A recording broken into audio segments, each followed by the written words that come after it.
Developing tonight, the fight to stop the execution of a Texas death row inmate. Rodney Reed is set to be killed in 1 week.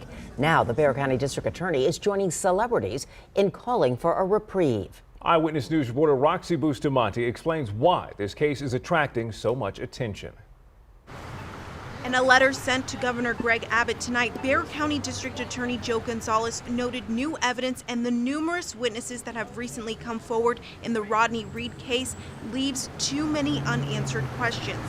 Gonzales wrote, "I do not know if Rodney Reed is guilty or innocent, but the harm done by executing a potentially innocent man is immeasurable. There is no harm in taking our time to ensure we get it right."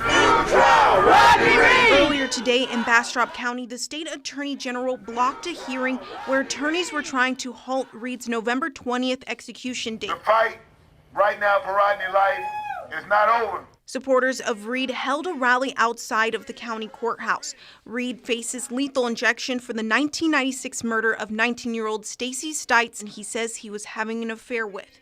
DNA helped convict Reed, but forensic experts have come forward to say that it's impossible for Reed to have committed the crime. Lawyers with the Innocent Project believe there is evidence that Stites' fiancé Jimmy Fennell killed her. A jailhouse informant says Fennell, who was a former police officer, confessed to the killing. His attorney denies the allegation.